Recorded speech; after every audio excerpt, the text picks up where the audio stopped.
நமக்கு முன்னாடி நமக்கு வேண்டிய ஒருத்தர் ஒரு கிளாஸில் நமக்கு பழச்சாறு கொண்டாந்து வைக்கிறாருன்னு வச்சுங்க. உடனே நாம் என்ன பண்ணுவோம்? எடுத்து கிடுகிடுன்னு சாப்பிட்ருவோம், அடுத்தவங்க யாரும் வர்றதுக்குள்ள. அதை விட்டுட்டு அதை கொண்டாந்து வச்சவர்கிட்டயே அதோட விலை என்ன அப்படி இப்படின்னு நான் கேட்டுக்கிட்டு இருப்போம். நாம் கேட்க மாட்டோம். ஆனால் காந்திஜி அப்படி கேட்டாராம். எப்போ தெரியுமா? 1935. அந்த வருஷம் மே மாசத்துல ஒரு நாள் காந்திஜி டெல்லியில் இருக்கிறார். அப்போ அவருக்கு 2 டம்ளர் மாம்பழச்சாறு கொண்டாந்து கொடுக்குறாங்க. அதை வாங்குறார். இதோட விலை என்ன அப்படின்னு கேட்டார் காந்திஜி. யாருக்கிட்ட கேட்டாருன்னா மனுபென் காந்தி கிட்ட கேட்குறார். அவங்க தான் கொண்டாந்து கொடுக்குறாங்க. காந்திஜிக்கு உதவி செய்யறதுக்காக அவர் கூடவே இருந்தவங்க அவங்ககிட்ட தான் கேட்குறாரு. காந்திஜி சும்மா வேடிக்கைக்காக இப்படி கேட்குறாருன்னு நினச்சிட்டாங்க அந்த அம்மா. அதுவும் இல்லாமல் அதோட விலையை கேட்டால் காந்திஜி நிச்சயமாக அதை சாப்பிட மாட்டார் அப்படிங்கிற பயம் வேற. அதனால் அந்த அம்மா பதில் எதுவும் சொல்லாமல் கம்முன்னு இருந்துட்டாங்க. கொஞ்ச நேரம் ஆச்சு.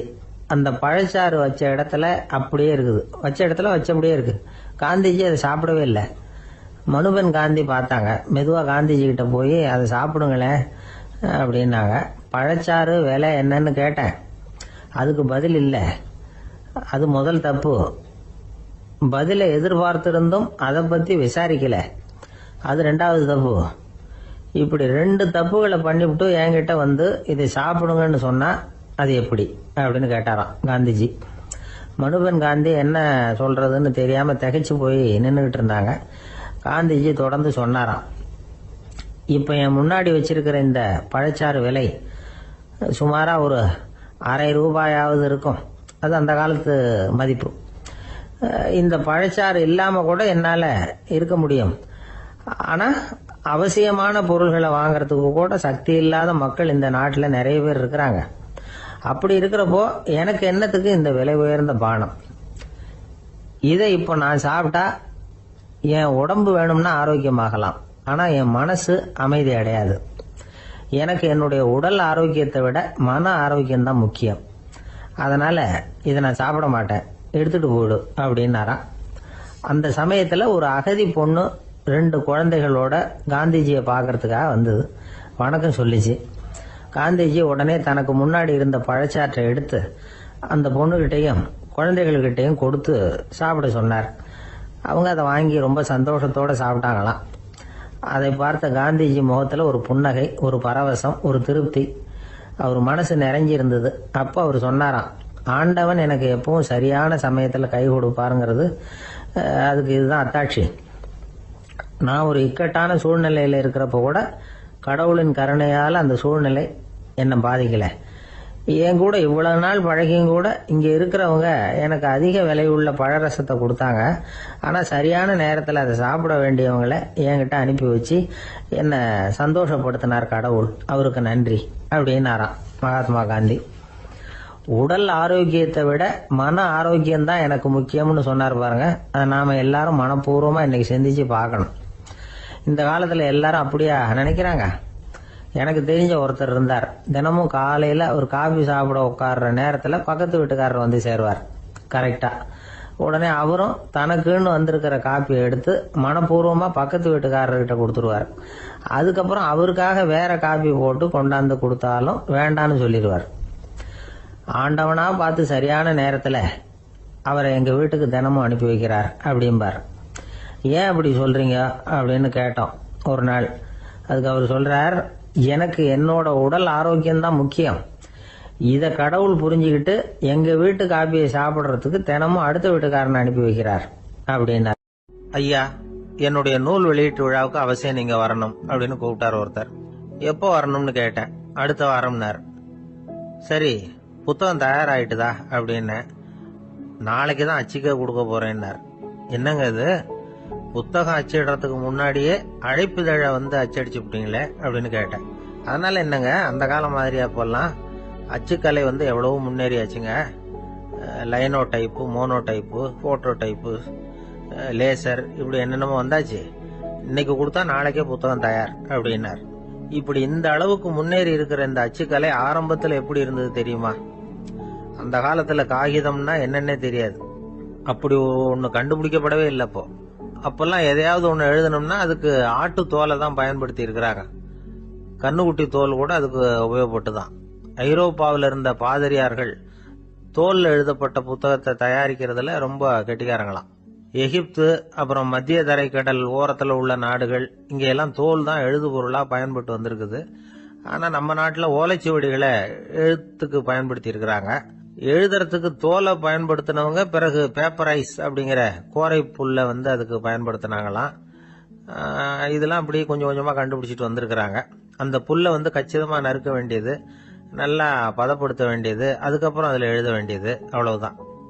பேப்பருங்கிற சொல்லே இந்த பேப்பைரஸ் அப்படிங்கறதுல இருந்து வந்ததுதான். அதுக்கப்புறம் தான் காகிதம் வந்தது. இத முதல்ல சீன நாட்டில தான் கண்டுபிடிச்சாங்க. அது வந்த பிறகு அச்சு எந்திரம் கண்டுபிடிக்க வேண்டிய அவசியம் ஏற்பட்டது. அதை கண்டுபிடிச்சவர் ஜெர்மானிய அறிவியல் அறிஞர் ஜான் கூட்டன்பர்க். அச்சு கலைக்கு அடித்தளம் அமைச்சவர் அவர் தான். ஜெர்மனியில மெயின்ஸ் அப்படிங்கிற ஊர்ல 1399 பிறந்தார். அவரோட மாமன் ஒருத்தர் உலோக வேலையில வல்லவர். அவர்கிட்ட அந்த வேலையை கத்துக்கிட்டார். அதோட வைர கற்களை பட்டை தீட்டுறதுலயும் ரொம்ப தேர்ச்சி பெற்றிருந்தார். இளம் வயசுலயே சும்மா இருக்க மாட்டாராம். எதை செஞ்சாலும் அதை திறமையா செய்வாராம். அவர் தான் முதல்ல மர அச்சு எழுத்துக்களை உருவாக்கினார். அது மேல மை தடவி பிரதிகள் எடுத்தார். அதுக்கப்புறம் உலோக எழுத்துக்கள், முதல்ல காரியம், அப்புறம் இரும்பு, அப்புறம் கலப்பு உலோகம், பிறகு அச்சடிக்கிறதுக்கு எந்திரம் ஒன்னையும் உருவாக்கினார். முதல்ல பைபிள் அச்சடிச்சார். 1468 அவர் இறந்து போனார். 16ஆம் நூற்றாண்டுல மேலை நாடுகள்ல இருந்து மர எழுத்துக்களை கொண்டுகிட்டு தமிழ்நாட்டுல கிறிஸ்தவ நூல்களை அச்சிட்டாங்க. அப்பெல்லாம் அச்சகங்கள் போதிய அளவுக்கு இங்க இல்ல. அதுக்கு என்ன காரணம்னா, இந்தியர்கள் அச்சகங்களை நடத்தக்கூடாது அப்படின்னு சட்டம். 1835 வரைக்கும் அந்த சட்டம் நடைமுறையில இருந்தது. இந்த நிலைமையில அங்கேயும் இங்கேயுமா 1-2 அச்சகங்கள் ஆரம்பமாச்சு. 1713 தரங்கம்பாடியில லூத்தரன் மிஷன் அச்சகம், அதே ஆண்டுல சென்னையில SPCK அச்சகம். இது ரெண்டும் தான் இந்தியாவில முதல்ல தொடங்கப்பட்ட அச்சகங்கள். ஆட்டுத்தோல்லையும் ஓலைச்சுவடியிலையும் எழுதப்பட்ட எழுத்துக்கள் இன்னைக்கு எங்கேயோ போயிட்டுது. ஆனா நம்ம ஊர்ல எழுத்தாளர்கள் நிலைமை தான் ஒன்னும் சொல்லிக்கிறது மாதிரி இல்ல. நம்ம ஆள் ஒருத்தர் சொன்னார், சார் நான் சொந்தத்துல ஒரு அச்சாபீஸ் வச்சிருந்தேன், இப்பவும் வச்சிருக்கிறேன். அதனால என்னுடைய படைப்புகளை புத்தகமா வெளியிடுறதுல எனக்கு ஒன்னும் கஷ்டம் இல்ல. வருஷத்துக்கு ஒரு புத்தகம் எழுதி வெளியிட்டுருவேன். 15 வருஷமா இலக்கிய உலகத்துக்கு இப்படி சேவை செஞ்சுக்கிட்டு வர்றேன். ஆனா இந்த வருஷம்தான் வாசகர்கள் எனக்கு பாராட்டு விழா நடத்தி இருக்கிறாங்க அப்படின்னார். இந்த வருஷம் அப்படி என்ன விசேஷம் அப்படின்னு கேட்டோம். இந்த வருஷம்தான் நான் எந்த புத்தகம் எழுதி வெளியிடாம இருந்தேன், அதுக்காகத்தான் எனக்கு இந்த பாராட்டு விழா அப்படின்னார். ஒரு ராஜா இருந்தார். நாடு பூராவும் நிறைய மரங்களை நட்டு வளர்க்கணுங்கிறது அவரோட ஆசை.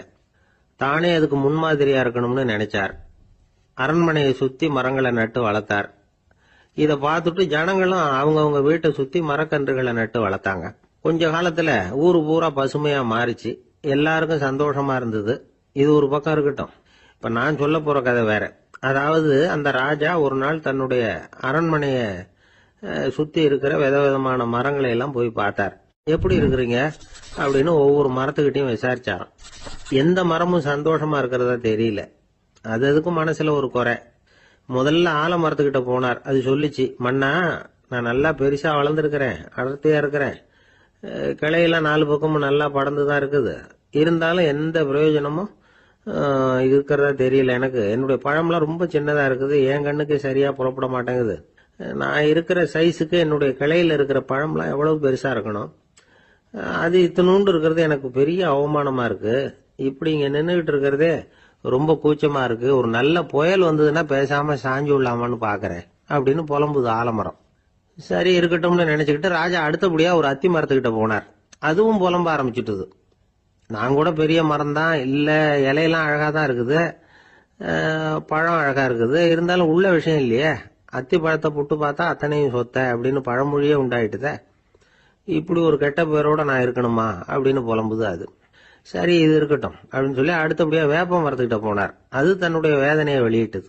எனக்கு எவ்வளவோ மருத்துவ குணங்கள்லாம் இருக்கிறதா சொல்லிக்கிறாங்க, இருந்தாலும் என்ன பிரயோஜனம், என்னுடைய பழத்தை மனிதர்கள் யாரும் விரும்பி சாப்பிடுறது இல்லையே அப்படின்னுது.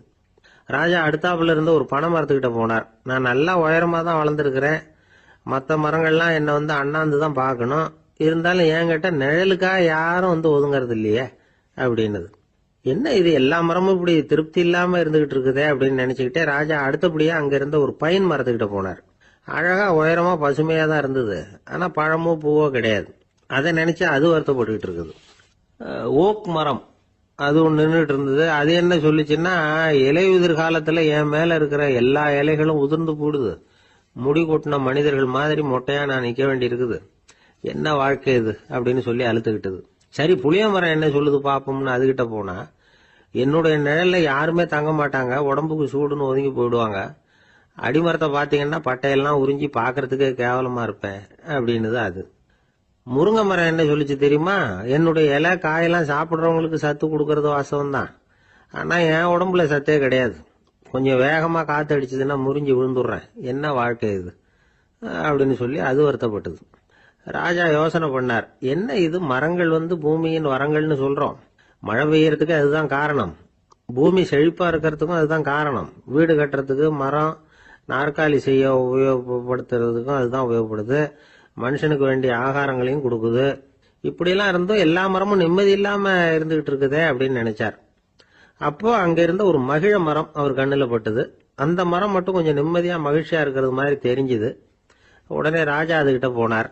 உனக்கு மனசுல எதுவும் குறை இல்லையான்னு கேட்டார். இல்ல, நான் சந்தோஷமா தான் இருக்கேன்னு அந்த மகிழ மரம்.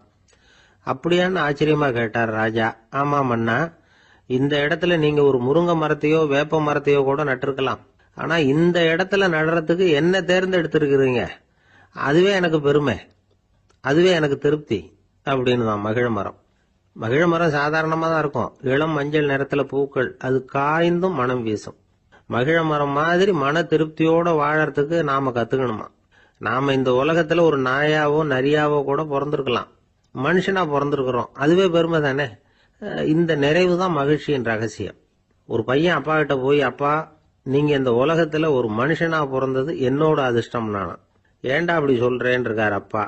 நீங்க ஒரு கரடியா பிறந்திருந்தா இந்நேரம் நானும் ஒரு கரடி குட்டியா தானே இருந்திருப்பேன் அப்படின்னு நானா பையன். இந்த உலகத்துல நாம நல்லபடியா இருக்கணும்னா அதுக்கு முக்கியமா தேவைப்படுறது ரெண்டு, ஒன்னு செல்வம், இன்னொன்னு அறிவு.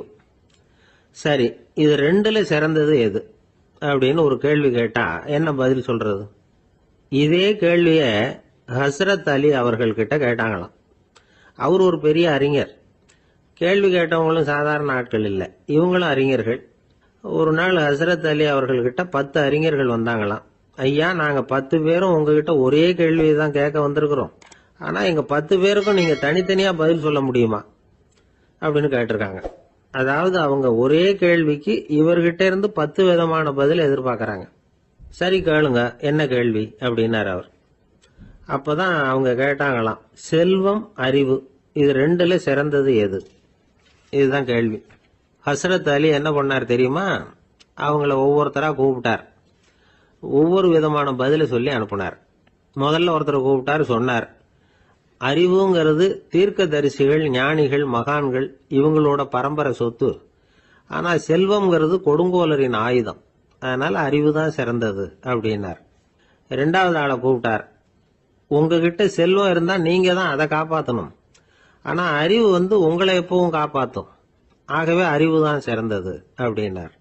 3வது ஆளை கூப்பிட்டார், செல்வந்தனுக்கு எப்போதும் விரோதிகள் அதிகம், ஆனா அறிஞனுக்கு நண்பர்கள் அதிகம், அதனால அறிவு தான் சிறந்ததுன்னார். அடுத்தவரை கூப்பிட்டார், செல்வம் அடுத்தவங்களுக்கு கொடுக்க கொடுக்க குறையும், ஆனா கல்விங்கிறது அதிகரிச்சுக்கிட்டே வரும், கொடுக்கறதுனால குறையாது, அதனால அறிவு தான் சிறந்ததுன்னார். இன்னொருத்தரை கூப்பிட்டார், அறிவுள்ளவன் எப்பவும் வந்து அதை அடுத்தவங்களுக்கு வாரி வழங்கிக்கிட்டே இருப்பான், அதனால அவங்ககிட்ட தாராளத்தன்மை இருக்கும், ஆனா செல்வந்தன் கிட்ட கஞ்சத்தனம் தான் இருக்கும், அதனால அறிவு தான் சிறந்ததுன்னார். 6வது நபரை கூப்பிட்டார், செல்வத்தை வந்து கள்வர்கள் திருடிட்டு போக முடியும், ஆனா அறிவை வந்து அப்படி திருடிட்டு போக முடியாது அப்படின்னார். 7வது நபரை கூப்பிட்டார், செல்வம் வந்து கால ஓட்டத்துல அழிஞ்சிரும், ஆனா அறிவை வந்து கால ஓட்டம் ஒன்றும் பண்ண முடியாது, ஆகவே அறிவே சிறந்ததுன்னார். 8வது ஆளை கூப்பிட்டு சொன்னார், செல்வத்துக்கு எப்பவும் எல்லை உண்டு, நிறைவு உண்டு, அளவு உண்டு, கணக்கு உண்டு, ஆனா அறிவுக்கு அப்படிப்பட்ட எல்லை எதுவும் கிடையாது, அதனால அதுதான் சிறந்ததுன்னார். அடுத்தவனை கூப்பிட்டார், செல்வம் உள்ளத்துல உள்ள ஒளியை போக்கிவிடும், இருட்டை உண்டாக்கிவிடும், விரிந்த மனப்பான்மையை குறுகலாக்கிவிடும். ஆனா அறிவு அப்படி இல்லை, இருண்ட உள்ளத்துல ஒளியை பாய்ச்சி அதை விசாலப்படுத்துது, அதுதான் சிறந்ததுன்னார். கடைசியா 10வது நபரை கூப்பிட்டார். செல்வம் மனசுல செருக்கை உண்டாக்குது, ஆணவத்தை ஏற்படுத்துது, அதனால நானே கடவுள்னு நினைக்கிற அளவுக்கு மனுஷனை தாழ்த்தி விடுது. ஆனா அறிவு பணிவையும் பண்பாட்டையும் வளர்க்குது, அதனால அறிவு தான் சிறந்ததுன்னார். ஆக இப்படி 10 பேருக்கும் 10 விதமா பதில் சொன்னது மூலமா ஹஸ்ரத் அலி அவர்கள் அறிவு தான் செல்வத்தை விட சிறந்தது அப்படிங்கறதுக்கு 10 காரணங்களை சுட்டி காட்டியிருக்கார். அந்த அறிஞர் 10 பேர் கேட்ட ஒரே கேள்விக்கு 10 பதில சொன்னார். நமக்கு வேண்டிய ஒருத்தர் 10 பேர் கேட்ட கேள்விக்கு ஒரே பதில சொல்லி சமாளிச்சார். கேள்வி என்ன தெரியுமா? என்கிட்ட வாங்கின கடனை எப்பயா திருப்பி கொடுக்க போற? இதுதான் அந்த 10 பேரும் கேட்ட ஒரே கேள்வி. இந்த மாசம் 26ஆம் தேதி தந்துடுறேன் அப்படிங்கிற ஒரே பதில சொல்லி அவ்வளவு பேரையும் இவர் அனுப்பி வச்சுட்டாராம். எல்லாரும் போனதுக்கு அப்புறம் இவரை தனியா கூப்பிட்டு கேட்டிருக்கிறாங்க, அது என்ன சார் கணக்கு 26ஆம் தேதி, அன்னைக்கு என்ன அதிசயம் நடக்க போகுது அப்படின்னு கேட்டிருக்காங்க.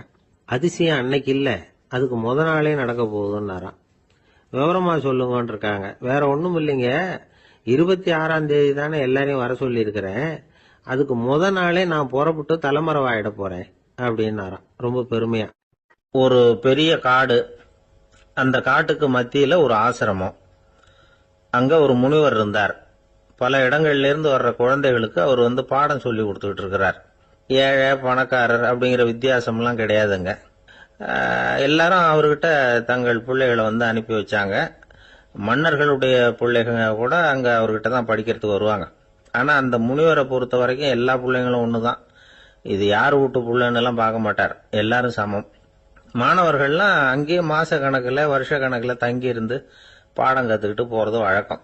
அவரா பார்த்து போன்னு சொல்ற வரைக்கும் அங்கேயே இருக்கணும், படிக்கணும், குருகுல வாசம். ஒரு சமயம் ஒரு ராஜகுமாரனும் அவர்கிட்ட படிச்சுக்கிட்டு இருந்தான். அவனுக்கு ஒரு 15 வயசு இருக்கும். சில வருஷம் கழிச்சு அந்த முனிவர் தன்கிட்ட இருக்கிற மாணவர்களுக்கெல்லாம் பரீட்சை வச்சார். அவங்களுடைய அறிவு முதிர்ச்சியை கணிக்கிறதுக்காக பல சோதனைகள்லாம் வச்சார். ஒவ்வொருத்தரா பார்த்து இனிமே நீங்க உங்க வீட்டுக்கு போகலாம் அப்படின்னு சொல்லி அனுப்பி வச்சுக்கிட்டு இருக்கிறார். எல்லாரும் போயிட்டாங்க. கடைசியா மிஞ்சி இருந்தது ஒரே ஒரு மாணவன். அவனை மட்டும் வீட்டுக்கு அனுப்பல. யார் அந்த பையன் தெரியுமா? அவன்தான் அந்த ராஜகுமாரன். ராஜகுமாரனுடைய தந்தைக்கு, அதுதான் இந்த ராஜாவுக்கு, அங்க வயசு ஏறிக்கிட்டே போகுது. என்ன இது, படிக்க போன பையன் இன்னும் திரும்பி வரலையே அப்படின்னு நினைச்சார். வந்துட்டா சீக்கிரமா அவனுக்கு பட்டம் கட்டிவிட்டு நாம விலகிக்கலாமே அப்படின்னு நினைச்சாரு. கல்யாணம் வேற பண்ணி பார்க்கணும் பையனுக்கு. ஆனா பையன் வர்ற வழியை காணும். ராஜா பார்த்தார். சரி, நேர்லயே போய் என்னன்னு தெரிஞ்சிட்டு வந்துருவோம் அப்படின்னு காட்டுக்கு புறப்பட்டார். அங்க போய் முனிவரை பார்த்தார். முனிவர் இவரை அன்பா வரவேற்று உட்கார வச்சார். அதுக்கப்புறம் ராஜா மெதுவா, எல்லாரையும் வீட்டுக்கு அனுப்பி வச்சுட்டீங்களாமே, என் பிள்ளைய மட்டும் அப்படின்னு சொல்லி மெதுவா இழுத்தார். முனிவர் இதுக்கு உடனே பதில் சொல்லல. ராஜாவை கூப்பிட்டுட்டு போய் விருந்தினர் குடிசையில தங்க வச்சார். அதுக்கப்புறம் சொன்னார், உங்க மகன் எல்லா பாடங்கள்லயும் முதல் இடம் வாங்கியிருக்கான். இப்படி முதலாவதா வர்ற மாணவனுக்கு நாங்க இன்னொரு தேர்வு வைக்கிறது வழக்கம். அதுலயும் அவன் முதலாவதா வந்துட்டான்னா அவன் ஒரு பெரிய வித்வான் அப்படிங்கிற கௌரவத்தை அடைஞ்சிருவான் அப்படின்னார். அதாவது முனிவர் அப்படி சொல்றார். அப்படி சொல்லிவிட்டு போயிட்டார் அவரு. ராஜா அங்கேயே தங்கிட்டார். ராத்திரி படுத்து தூங்கினார். காலையில எழுந்திருச்சு அந்த குடிசைக்கு வெளியில வந்தார் பல்லு விளக்கறதுக்காக. அந்த சமயத்துல தூரத்துல ஒருத்தன் ஒரு கையில கோடாலிய வச்சுக்கிட்டு தலையில ஒரு பெரிய விறகு கட்டை சுமந்துக்கிட்டு வந்துகிட்டு இருக்கிறது மாதிரி தெரிஞ்சது. யாராவது விறகு வெட்டியா இருக்கும் அப்படின்னு நினைச்சார் ராஜா. கிட்ட வந்ததும் உத்து பாக்குறாரு. பார்த்தா அது தன்னோட புள்ள. திகைச்சு போயிட்டார். என்ன இது, ஒரு ராஜகுமாரனை கூட இது மாதிரி வேலையெல்லாம் செய்ய சொல்றாங்களே அப்படின்னு நினைச்சார். ராஜகுமாரன் விறகு கட்டை கொண்டுகிட்டு போய் கொல்லை பக்கம் வச்சான். அந்த சமயம் முனிவர் அங்க வந்தார். என்ன மகனே, விறகு வெட்டிட்டு வந்துட்டியா? சரி, இப்போ ஒரு துடைப்பத்தை எடுத்துக்கோ, விருந்தினர் குடிசையின் வாசல் பக்கத்தை கூட்டி பெருக்கி சுத்தம் பண்ணு போ அப்படின்னார். அப்படியே செய்யறேன் குருவே அப்படின்னு சொல்லிவிட்டு போனான். சுத்தம் பண்ண ஆரம்பிச்சுட்டான். ராஜா பார்த்தார் இத. உடனே ஓடியாந்தார். மகனே, என்ன காரியம் பண்ற? துடைப்பத்தை கீழே போடுனார். இப்ப அந்த ராஜகுமாரன் சொல்றான், தந்தையே, இது என்னுடைய குருதேவரோட உத்தரவு. இங்க நான் ஒரு மாணவன். இங்க அரசனும் ஒண்ணுதான், ஆண்டியும் ஒண்ணுதான். குருதேவர் சொல்றத மறுக்காம செய்யறது தான் எங்க கடமை அப்படின்னா. இந்த சமயம் முனிவர் அங்க வந்தார். இவனை முதுகுல தட்டி கொடுத்தார். அப்புறம் ராஜா கிட்ட சொன்னார், அரசே, உங்க புள்ள எங்க கடைசி தேர்வுலையும் வெற்றி பெற்றுட்டான். பணிவுதான் மாணவர்களின் மிக உயர்ந்த குணம். குருநாதர் சொல்றது மனசுக்கு பிடிக்கலன்னா கூட மறுக்காம செய்யணும். அப்படி செய்யறதுனால எதை செய்யலாம், எதை செய்யக்கூடாது அப்படிங்கிற விவேகம் அவங்களுக்கு வந்துடும். செய்யக்கூடாதத கூட பெரியவங்க சொல்லிவிட்டா செஞ்சுதான் ஆகணும் அப்படிங்கிற பணிவு அவங்களுக்கு வந்துடும்.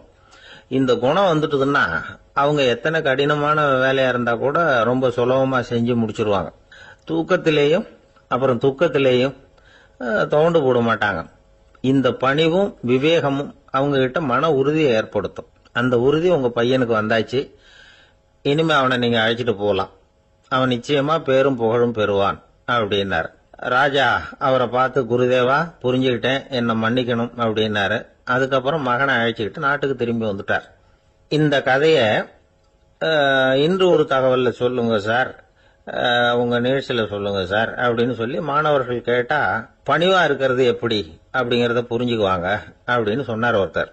சரி சொல்லுவோம், அதுக்கு முன்னாடி நேர்லயே ஒரு பையன்கிட்ட சொல்லி பார்க்கலாமே அப்படின்னு தோணுச்சு. உடனே ஒரு பையனை கூப்பிட்டோம். ஏன்பா, உங்க வாத்தியார் உனக்கு இது மாதிரி ஒரு பரீட்சை வச்சா என்ன பண்ணுவேன் அப்படின்னு கேட்டோம். நானும் அப்படிதான் சார் நடந்துக்குவேன், விறகு வெட்டுவேன், தொடப்பத்தினால கூட்டி சுத்தம் பண்ணுவேன், உடனே செஞ்சு முடிச்சிருவேன் சார் அப்படின்னா. பலே பரவாயில்லையே அப்படின்னோம்.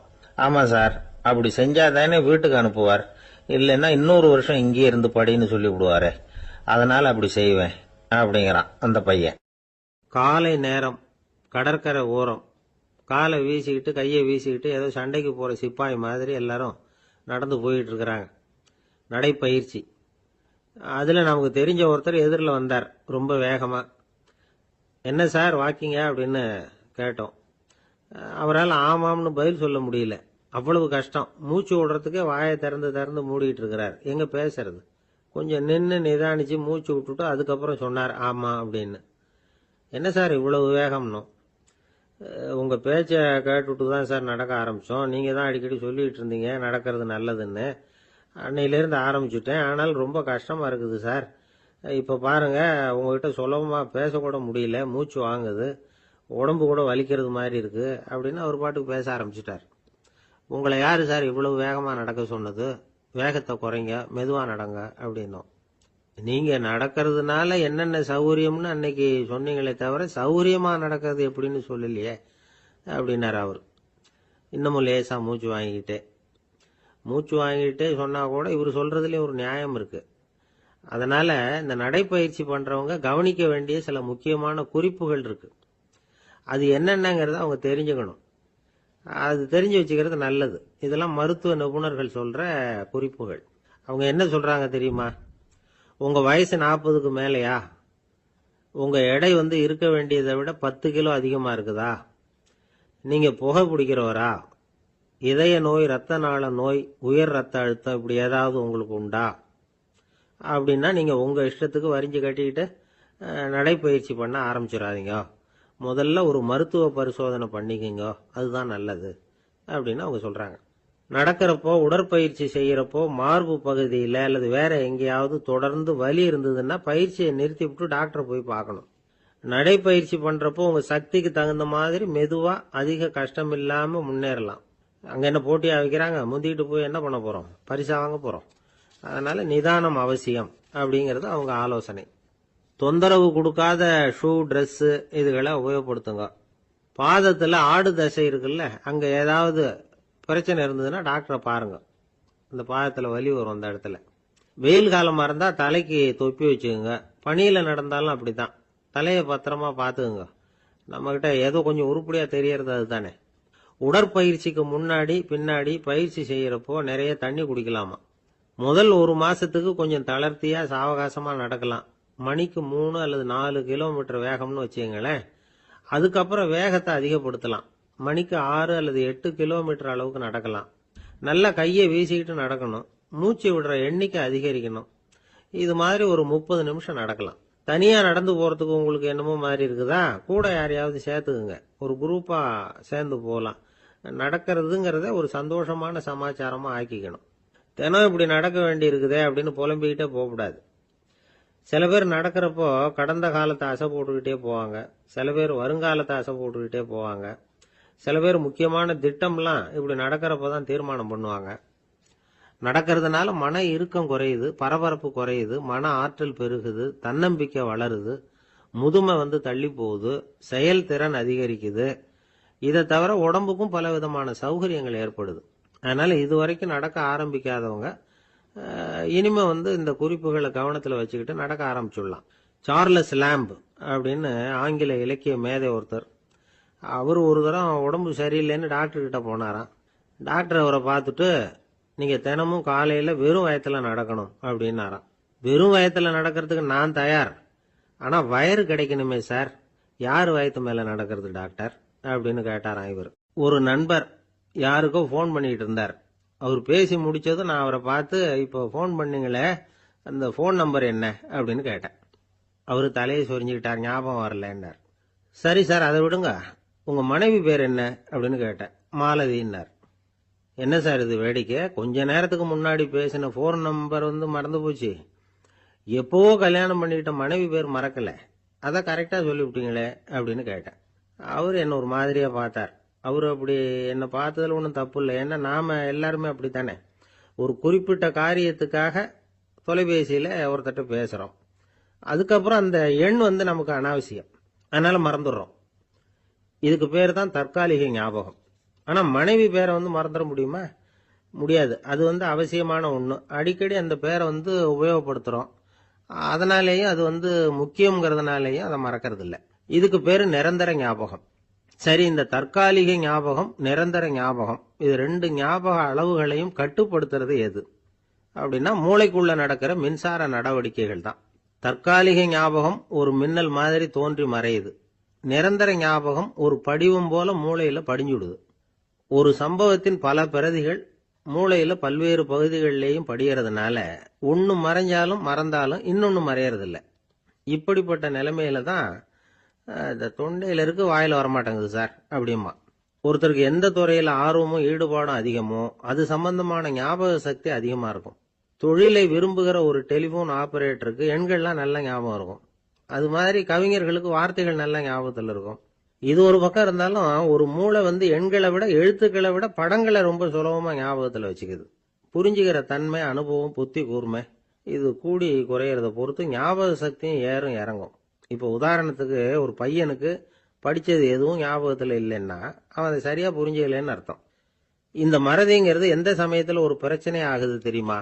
உங்களுக்கு வேண்டியப்பட்ட ஒருத்தரை ஞாயிற்றுக்கிழமை சாயந்தரம் சரியா 5 மணிக்கு கடற்கரைக்கு வர சொல்லிவிட்டு அந்த நேரத்தை மறந்துட்டா அது பரவாயில்ல, வர சொன்னதையே மறந்துட்டாதான் நிலைமை மோசம்னு அர்த்தம். இப்படி இருந்தா இது சிகிச்சை எடுத்துக்க வேண்டிய நிலைமைங்கிறத புரிஞ்சுக்கணும். ஆமா, இதுக்கும் மருந்து இருக்கு. ஆனா மூளை குறிப்பிட்ட அளவுக்கு கீழே இயங்குறப்போ இன்னொன்னு சொல்லுவாங்க, இந்த நியூரோ டிரான்ஸ்மிட்டர் அப்படின்னு சொல்லுவாங்க. அப்படிங்கிற மூளை ரசாயனம் ரொம்பவும் குறைஞ்சி போறப்போ மட்டும்தான் உபயோகப்படும். டாக்டர் என்ன சொல்றாங்க தெரியுமா? மூளையை பொறுத்த வரைக்கும் அதுல ஞாபக சக்தி அதிகமா உள்ள மூளை, மறதி உள்ள மூளை அப்படின்னு ஒண்ணும் கிடையாது அப்படிங்கிறாங்க. நினைவு வச்சுக்கிறதுக்கு பயிற்சி அளிக்கப்பட்ட மூளை, பயிற்சியற்ற மூளை அப்படின்னு வேணும்னா சொல்லலாம் அப்படின்னு சொல்றாங்க. அதனால நம்ம ஞாபக சக்திங்கிறது நம்ம கிட்ட இருக்கிற பயிற்சி, முயற்சி இதை பொறுத்து தான் அமையும். ஒருத்தர் ஒரு பென்சிலை எங்கேயோ வச்சுக்கிட்டு தேடிக்கிட்டு இருந்தார். அப்புறம் என்னமோ தீவிரமா யோசனை பண்ணி அதை ஞாபகப்படுத்தி பார்த்துக்கிட்டு இருந்தாராம். எதிரில் உட்கார்ந்து இருந்தவர் சொன்னார், பென்சிலை தானே தேடிட்டு இருக்கீங்க, அது உங்க வலது காதுல இருக்குது சார் அப்படின்னாராம் அவரு. இதுக்கு அவரு சொல்லியிருக்காரு, பென்சிலை வலது காதுல தான் வச்சிருக்கேங்கிறது எனக்கு நல்லா ஞாபகம் இருக்கு, ஆனா எது வலது காதுங்கிறது தான் மறந்து போச்சு அப்படின்னாராம். அவர் அதை தான் யோசிச்சுட்டு இருந்திருக்கிறார். ஒருத்தர் ஓடி வந்தார், இன்னொருத்தரை பார்த்து, சார் உங்க சைக்கிளை ஒரு நாள் இரவல் கொடுங்களேன், பக்கத்து ஊருக்கு போயிட்டு வர வேண்டியிருக்கு அப்படின்னார். இவர் சைக்கிளை கொடுத்து பத்திரமா கொண்டுட்டு போங்கன்னார். சார் இதை பத்திரமா கொண்டு போறேன், கவலையே வேணாம், ஏன்னா இது உங்களோட சைக்கிள் அப்படின்னு நான் நினைக்கல, என்னோட சைக்கிளா நினைக்கிறேன் அப்படின்னார். அதுக்கப்புறம் தான் இவருக்கு உண்மையாவே பயம் வந்துட்டுது. ஏன்னா அவர் சொன்னது மாதிரி அதை தன்னோட சைக்கிளாவே நினைச்சு தள்ளிட்டு போட்டா என்ன பண்றது? எது எதை நம்முடையதா நினைக்கணுங்கிறதுக்கு ஒரு வரையறை இருக்கு. சில பேர் ஆபீஸையே வீடா நினைச்சு விடுறது உண்டு. அப்படிப்பட்டவங்க கூட வீட்டை ஆபீஸா நினைக்கிறது இல்ல. ஏன்னா வீட்டில் இவர் ஆபீசரா நடந்துக்க முடியறதில்ல. இதெல்லாம் ஒரு பக்கம் இருக்கட்டும். இப்போ விஷயத்துக்கு வருவோம். பொறியியல் மேதை டாக்டர் விஸ்வேஸ்வரய்யா இருந்தார் இல்லையா, பாரத ரத்னா விருதெல்லாம் கொடுத்தாங்களே. ஆபீஸ் வேலை வேற, சொந்த வேலை வேற அப்படிங்கிறதுக்கு ஒரு உதாரணமா இருந்தவர் அவர். மைசூர் மகாராஜா கிட்ட திவானா இருந்தார். அவர் ஒரு நாள் அரசாங்க வேலை காரணமா வெளியூர் போயிருந்தார். ஹாசன்கிற ஊருக்கு பக்கத்துல ஒரு பயண மாளிகை, அங்க தங்கிவிட்டார். ராத்திரி அங்க தங்கி இருந்துட்டு விடிஞ்சதும் ஊருக்கு திரும்புறதாக திட்டம். ராத்திரி தூங்கறதுக்கு ரொம்ப நேரம் ஆயிட்டுது. ரொம்ப நேரம் வரைக்கும் அரசாங்க சம்பந்தப்பட்ட வேலைகளையே பார்த்துக்கிட்டு இருக்கிறார். அரசாங்க ஃபைல்கள் நிறைய இருந்தது. அதையெல்லாம் ஒவ்வொன்றா எடுத்தார், படிச்சு பார்த்தார், பரிசீலனை பண்ணார். அதில் எழுத வேண்டியதை எழுதினார், கையெழுத்து போட்டார். ஒரு வழியாக அந்த வேலையெல்லாம் முடிஞ்சுது. அதுக்கப்புறம் என்ன பண்ணார்னா, தன்னுடைய சூட்கேஸை திறந்தார். அதிலிருந்து 2 மெழுகுவத்தியை எடுத்து கொளுத்தி வச்சார். அந்த பயண மாளிகையில் அது வரைக்கும் எரிஞ்சுக்கிட்டு இருந்த மின்சார விளக்குகளை அணைச்சுட்டார். அதுக்கு பிறகு அந்த மெழுகுவத்தி வெளிச்சத்தில் சில புத்தகங்களை தொடர்ந்து படிக்க ஆரம்பிச்சிட்டார். அந்த பயண மாளிகையில் பணியாளராக இருந்தவர் இதை பார்த்துட்டு ஓடி வந்தார். மறுபடியும் மின் விளக்க போடுறதுக்காக போனார். விஸ்வேஸ்வரய்யா அதை பார்த்துட்டு போட வேணாம்ட்டாராம். இதுவரைக்கும் நான் அரசாங்க அலுவல்களை கவனிச்சுக்கிட்டு இருந்தேன், அதனால மின் விளக்குகள் அப்போ எரிஞ்சதுல தப்பு இல்லை. இப்போ நான் புத்தகம் படிச்சுக்கிட்டு இருக்கேன், இது என்னுடைய சொந்த வேலை. இங்க இருக்கிற மின் விளக்கு அதுக்காக ஏன் எரியணும் அப்படின்னு கேட்டாராம். இப்ப இருக்கிற சில அரசு பணியாளர்கள் கிட்ட இந்த சம்பவத்தை பேச்சோட பேச்சா சொல்லி பார்த்தேன். அவங்களால இதை ஜீரணிக்கவே முடியல. நேர்மை தேவைதான் சார், அதுக்காக அவ்வளவு தூரத்துக்கு அது தேவையா அப்படிங்கிறாங்க. விஸ்வேஸ்வரய்யா அப்படி பண்ணினது தான் ஒரு நேர்மையாளர் அப்படின்னு இந்த உலகத்துக்கு நிரூபிக்கணுங்கிறதுக்காக இல்ல. தான் அப்படி நடந்து காட்டினா தன்னை சுத்தி இருக்கிறவங்களும் அதை கேள்விப்படுறவங்களும் முடிஞ்ச அளவுக்கு பொது வாழ்க்கையில அரசு பணியில நேர்மையை கடைபிடிக்க முயற்சி பண்ணலாமே அப்படிங்கிறதுக்காகத்தான். இப்பவும் சில பேர் இருக்கிறாங்க, இவங்க ஆபீஸ் வேற வீடு வேறன்னு நினைக்கிறது இல்ல, அவ்வளவு உரிமை. ஒருத்தர் அப்படிதான், அவருக்கு அவசரமா 5000 ரூபாய் தேவைப்பட்டது. ஆபீஸ் பணத்தை எடுத்துக்கிட்டார். அந்த நேரம் பார்த்து ஆடிட் வந்துட்டுது. ஆப்பிட்டுக்கிட்டார். விசாரணை நடக்குது. அவர் சொல்றார், சார் நான் நேரம் காலம் பார்க்காம ஆபீஸ்ல வேலை செய்வேன். ஏன்னா அதை என்னோட ஆபீஸா நினைக்கிறேன். அவசரத்துக்கு அந்த பணத்தை எடுத்தேன், மறுபடியும் வச்சுடலாம்னு தான் இருந்தேன். அதுக்குள்ள இப்படி ஆயிட்டுது. நீங்க என்ன நினைச்சாலும் சரி, நான் ஆபீஸ் வேற வீடு வேற அப்படின்னு நினைக்கிறது இல்ல, அது என்னோட சுபாவம் அப்படின்னார். விசாரணை பண்ணவர் தீர்ப்பு வழங்கினார். உங்க சுபாவத்துக்கு மதிப்பு கொடுத்து நானும் தீர்ப்பு வழங்குறேன். நீங்க கொஞ்ச நாள் ஜெயிலில் இருந்துட்டு வாங்க, அது உங்களுக்கு கஷ்டமா இருக்காதுன்னு நினைக்கிறேன். ஏன்னா அங்க போனாலும் நீங்க உங்க சுபாவப்படி வீடு வேற ஜெயில் வேறன்னு நினைக்க மாட்டீங்க அப்படின்னாராம். தானத்துல சிறந்தது எது அப்படின்னு ஒரு கேள்வியை கேட்டு, தானத்துல சிறந்தது நிதானம் அப்படின்னு அதுக்கு ஒரு பதிலும் சொல்றவங்க உண்டு. நிதானம் ரொம்ப அவசியம், அதுவும் இன்றைய உலகத்துக்கு ரொம்ப அவசியம். இன்னைக்கு உலகம் ரொம்ப பரபரப்பா போயிட்டு இருக்குது. பொறுமையா இருக்கணும்னு நினைக்கிறவங்களால கூட அப்படி இருக்க முடியறதில்ல. பொறுமையை சோதிக்கிறது மாதிரி பல சம்பவங்கள், அதையெல்லாம் சந்திச்சே தீர வேண்டியிருக்குது. எங்க போனாலும் கியூல நிக்க வேண்டியிருக்குது, எங்க போனாலும் காத்துக்கிட்டு இருக்க வேண்டியிருக்கு. ஆபீஸ்லயோ வீட்லயோ கூட நீங்க நிதானமா பொறுமையா நடந்துக்க தெரியலன்னா உங்களுக்கு சிடுமூஞ்சி முசுடு இப்படிலாம் பேர் வச்சிருவாங்க. அது உங்களுக்கு தேவையா? சரி, வாழ்க்கையில் பொறுமைசாலின்னு பேர் வாங்கறதுக்கு என்ன வழி? முதல் பாயிண்ட், நீங்க நினைக்கிறது, எதிர்பார்க்கறது, செய்யறது எல்லாமே 100% கரெக்டா நடக்கணும்னு ஆசைப்படக்கூடாது. எதுவா இருந்தாலும் அதுல ஓரளவுக்கு தவறு நடக்கலாம் அப்படிங்கறத எதிர்பார்த்தே இருக்கணும். ஓரளவுக்கு அதை அனுமதிக்கணும். ஒரு நண்பரை 6 மணிக்கு ஒரு இடத்துக்கு வர சொல்லி இருக்கிறீங்க. 6 மணிக்கு அவர் வரல, உடனே பொறுமை இழந்து நடந்துக்கப்படாது. ஒரு 10 நிமிஷம் டிலே ஆகலாம். ஒரு வர்ற வழியில பஸ்ஸு கூட ஏதாவது டிராபிக்ல மாட்டிருக்கலாம். அதெல்லாம் எதிர்பார்த்தே கொஞ்சம் காத்திருக்கிறதுல ஒன்றும் தப்பு இல்லை. சில சமயம் டிலே ஆகிறது கூட நல்லதா முடியும். ஒரு பஸ்ஸை தவற விட்டுட்டு ஐயோ கொஞ்சம் ஒரு 2 நிமிஷம் முன்னாடி வந்திருந்தா பிடிச்சிருக்கலாமே அப்படின்னு தவிச்சுக்கிட்டு இருப்பாங்க சில பேர். அடுத்தபடியா வர்ற பஸ் நேரடியா நீங்க போக வேண்டிய இடத்துக்கே கொண்டு போய் விடுற பஸ்ஸா கூட இருக்கலாம். அது உங்களுக்கு முன்னாடி தெரியாதுல்ல. சில நெருக்கடியான சூழ்நிலைகளை தமாஷா எடுத்துக்கிறதுக்கு பழகிக்கணும். சில இடங்களுக்கு போறப்ப காத்திருக்கிறதுக்கு நம்ம மனசை தயார்படுத்திக்கிட்டே போகணும். ஒரு ரயிலுக்கோ பஸ்ஸுக்கோ அல்லது விமானத்துக்கோ கப்பல் பிரயாணத்துக்கோ போறப்போ அங்க போய் நீங்க மணிக்கணக்கில் கூட காத்துக்கிட்டு தான் இருக்கணும். புறப்படுற நேரம் கூட மாறலாம். நீங்கள் போய் சேர்ந்ததும் அது உடனே புறப்படணும்னு கட்டாயமாக என்ன? அது மாதிரி சமயத்தில் படிக்கிறதுக்குன்னு சில சுவாரஸ்யமான புத்தகங்களையும் கையில் எடுத்துக்கலாம். உங்களை சுற்றி எவ்வளவோ சுவாரஸ்யமான சம்பவங்கள் நடந்துக்கிட்டு இருக்குதுல்ல, அதையெல்லாம் வேடிக்கை பாருங்கள். எதுக்காக காத்துக்கிட்டு இருக்கிறோமோ அந்த காரியத்தில் உண்மையாகவே நமக்கு ஒரு அக்கறை இருந்தால் நமக்கு போர் அடிக்காது. சில கோயில்களில் பார்த்துருப்பீங்க, தரிசனத்துக்காக பக்தர்கள் நாள் கணக்கில் காத்துக்கிட்டு இருப்பாங்க. அவங்களெலாம் அழுத்துக்கிறது இல்லை. ஆண்டவனை தரிசிக்கணுங்கிற உண்மையான அக்கறை இருக்கிறதுனால அவங்களுக்கு போர் அடிக்கிறது இல்லை. ஆனால் சில சினிமா தியேட்டரில் கூட பார்க்கலாமே, சினிமா கியூ கூட அப்படி தான். சாயந்தரம் 6 மணி ஆட்டத்துக்கு காலம்பரம் 6 மணிக்கே போய் கூட காத்துக்கிட்டு இருப்பாங்க. அவங்களுக்கெல்லாம் போர் அடிக்காது, படம் பார்க்குற ஆர்வம். இன்னொரு முக்கியமான விஷயத்தை நாம் பழக்கப்படுத்திக்கணும். லிவ் ஃபார் தி மூமெண்ட் அப்படிங்கிறாங்க நிபுணர்கள். ரொம்ப பேர் எப்படின்னா அடுத்தபடியாக நடக்க போகிற விஷயத்திலேயே கவனமாக இருப்பாங்க. அந்த நினைப்புலேயே இந்த நிமிஷத்தை பொறுமை இல்லாமல் கழிப்பாங்க. ஒருத்தர் இருக்கார், அவர் எப்படின்னா ஆஃபீஸ் முடியறதுக்குள்ளேயே சார் 5 மணிக்கெல்லாம் ரெடியாக இருங்க, நாம் அந்த ஹோட்டலில் போய் டிஃபன் சாப்பிட்ணும் அப்படின்னு 4 மணிலேருந்து சொல்லிகிட்டு இருப்பார்.